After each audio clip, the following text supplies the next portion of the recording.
Suasana saat ini terbilang cukup tegang.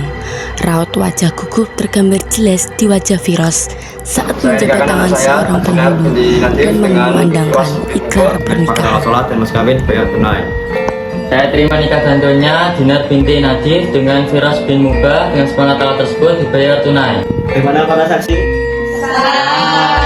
Suasana tegang yang kerap menemani tiap prosesi pernikahan kini luntur diganti dengan suasana kebahagiaan. Dinar mulai berjalan ke arah Firoz untuk saling berjabat tangan selayaknya suami istri.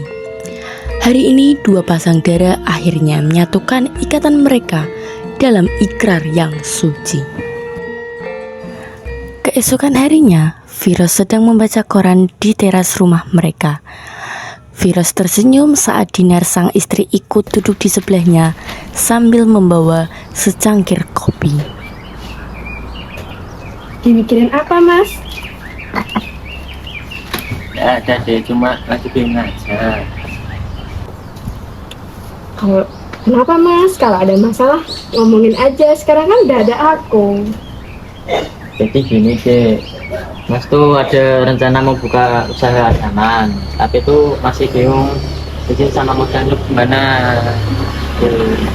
Oh, lakuin aja, Mas. Kalau Mas emang yakin, aku pasti izinin kok. Soal modal, aku bisa kok bantu dikit-dikit. Masih ada tabungan sisa kemarin. Wah, beneran deh. Makasih ya, Dek. Iya, Mas. 1 tahun kemudian, setelah pembicaraan usaha anyaman yang mendapat banyak dukungan dari pihak keluarga, kini usaha tersebut telah berkembang pesat. Usaha yang awalnya hanya Firoz yang seorang diri membuat anyaman dan Dinar yang membantu mempromosikan anyaman, kini telah berubah. Firoz dan Dinar kini disibukkan memantau pekerjaan yang dilakukan oleh beberapa karyawannya.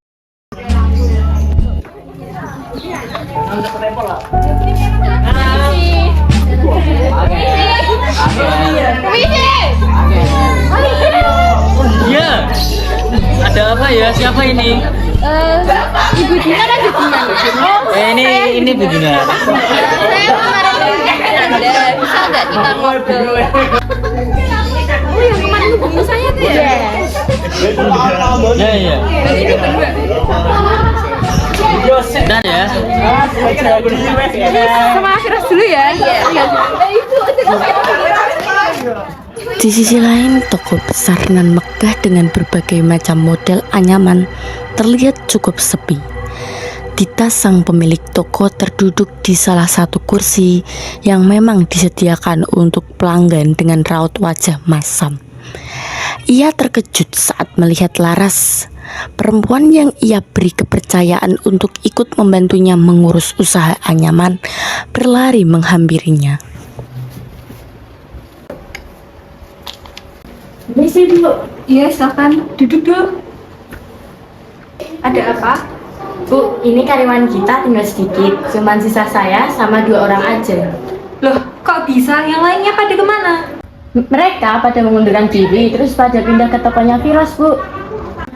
Ibu gak update deh. Firoz, pengusaha nyaman baru yang lagi naik daun itu loh, Bu, yang tokonya ada di ujung gang sana.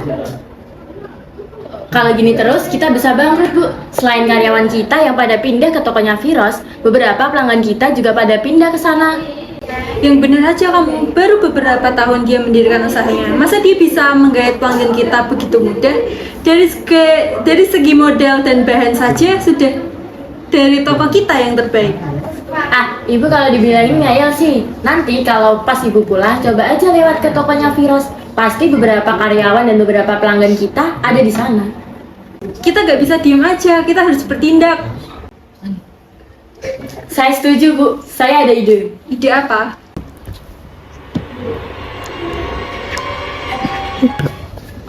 Bu. Saya sudah bawa apa yang ibu suruh kemarin. Tapi usahanya Firoz kok makin banyak aja ya, Bu, pembelinya. Kenapa bisa gagal sih, Ras? Saya juga udah tahu, Bu. Saya udah melakukan apa yang ibu suruh kemarin. Tapi hanya ada orang satu yang bisa bikin usaha Firoz itu gagal. Siapa? Fafa.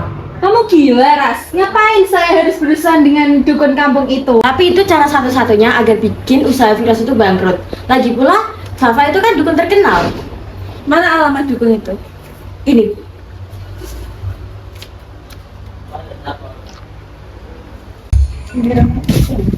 Beneran Bang Maman.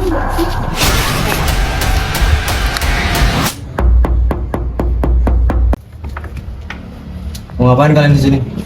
Kita mau ngebicarain sesuatu. Masuk.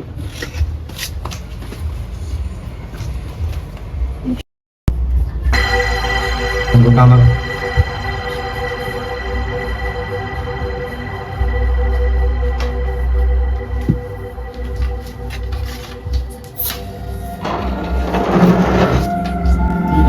Jadi kalian berdua mau ngapain ke sini?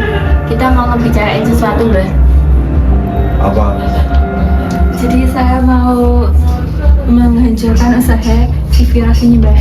Apapun caranya akan saya lakukan dan akan saya bayar jika Mbah berhasil. Saya hanya punya rambutnya. Iya, bisa. Udah, bisa. Jadi sesuatu yang harus kalian bayar untuk saya melakukan ya menghancurkan usaha orang. Saya rasa ini cukup untuk melakukan itu. Ya, cukup. Mungkin kalian bisa keluar karena saya mungkin akan segera memulai prosesnya. Terima kasih.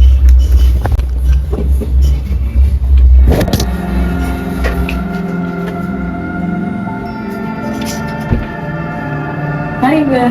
Kalian tunggu saja hasilnya untuk besok. Lihat saja usahanya anak itu bagaimana. Sekian. Baiklah.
Perut aku tiba-tiba sakit deh.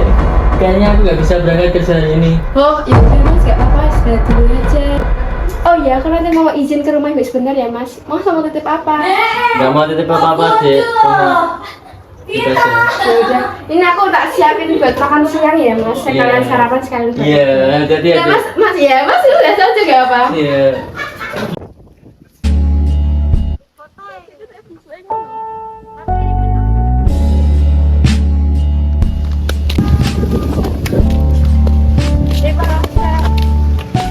Assalamualaikum Bu Dina. Waalaikumsalam Pak Ustadz. Kedatangan saya kemari, saya ingin menanyakan kabar Pak Firas. Sudah hampir seminggu Pak Firas tidak sholat Jumat di masjid. Oh iya Pak Ustadz, maaf tidak memberitahu. Jadi suami saya tuh udah seminggu ini tuh sakit Pak Ustadz. Udah berobat kemana-mana tuh biasanya nihil Pak, tidak perubahan. Pengeluaran membengkak, usaha saya juga akhir-akhir ini pengeluarannya sedikit Pak. Pak Firas sakit ya Bu, bagaimana dengan diagnosa dokter? Diagnosa dokter itu Pak Firas itu baik-baik saja Pak, cuman kelelahan saja Pak Ustadz, seperti itu. Oh seperti itu. Kalau diperkenalkan nanti setelah adzan zuhur, saya ingin ketemu Pak Firas. Terus saja boleh Pak Ustadz. Ya sempat itu saja. Saya pamit dulu ya Bu Dina. Assalamualaikum. Waalaikumsalam. Hati-hati Pak Ustadz. Duluan ya Bu. Gini, monggo.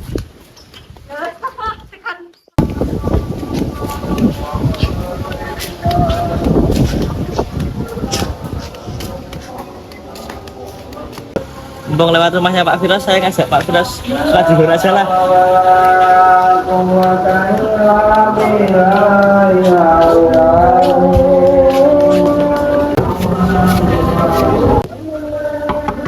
Assalamualaikum. Dinar. Assalamualaikum. Waalaikumsalam. Semoga Pak Ustadz. Nggih. Pak Firasnya ada, Bu? Ada, silakan duduk dulu ya, tak Nggih. panggil gitu. Ini dicari virusnya ya. Assalamualaikum Ustaz. Waalaikumsalam Pak Firas. Maaf Pak Firas, saya datanya mendadak. Saya dengar dari Bu Dinar, katanya Pak Firas sedang sakit. Betul Pak. Tidak apa-apa Pak Ustadz, kondisi saya seperti ini. Saya sudah banyak merepotkan istri saya. Saya jadi agak malu Pak Ustadz. Terima kasih banyak ya Ustadz sudah datang menjenguk saya. Tidak perlu Pak Firas. Sudah selayaknya sesama manusia itu saling tolong menolong jika terjadi sebuah musibah. Baik Pak Ustadz. Jadi bagaimana kondisi Pak Firas sekarang? Kondisi saya seperti ini Pak Ustadz. Sehabis adzan subuh, saya sering muntah-muntah gitu Pak Ustadz.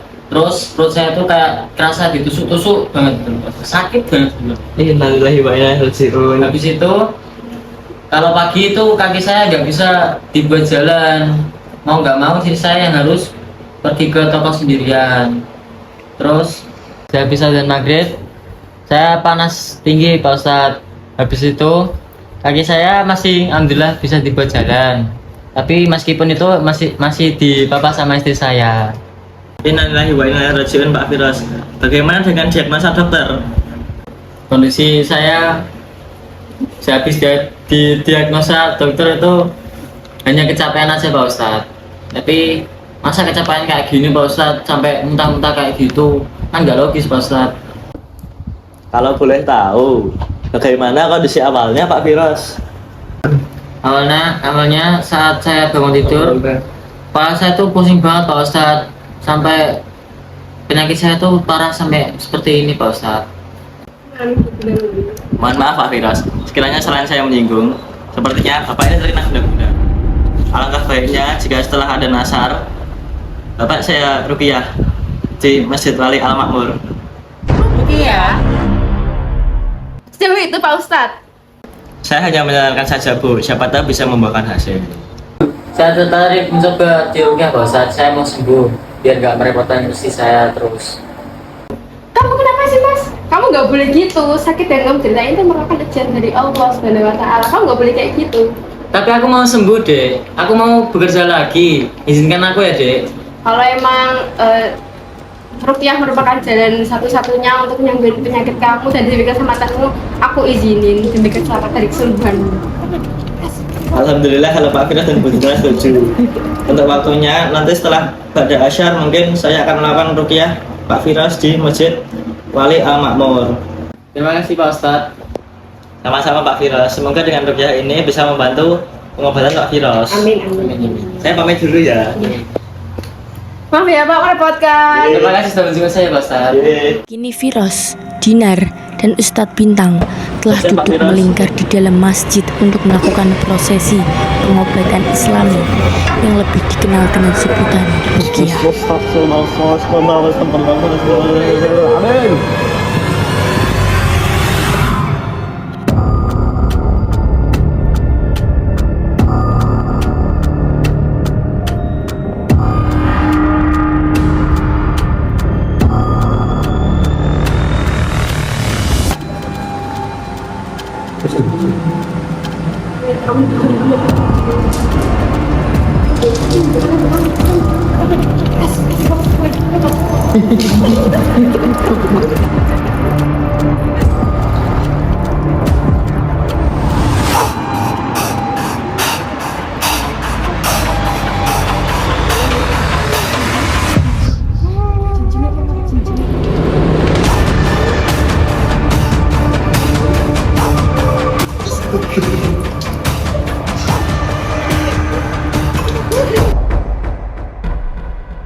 Nggak bisa.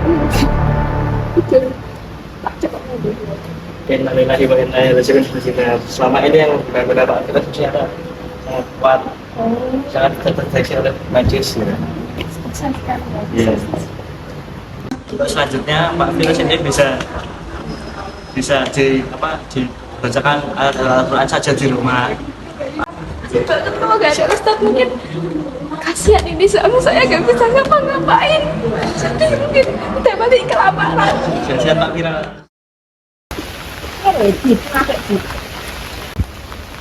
Stop. Gimana sih Ras? Dukun yang kamu kenalin itu kok gak becus banget. Udah dibayar mahal-mahal gak ada hasilnya. Kita minta pertanggungjawaban aja sama si dukun itu, kita ke rumahnya aja. Ya udah, ayo. Beneran rumahnya yang kemarin. Iya. Ya ampun. Nih,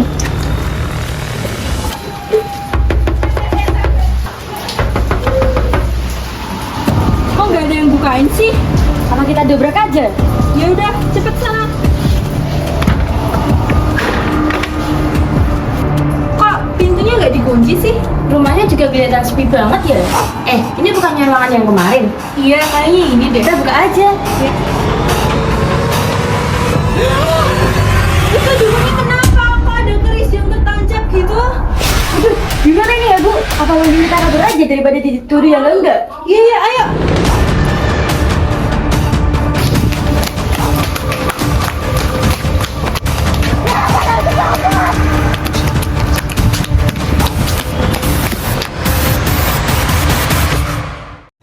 Setelah insiden kematian dukun yang tak terduga itu, keberadaan Dita sama sekali tidak diketahui termasuk Laras sang pegawai setianya.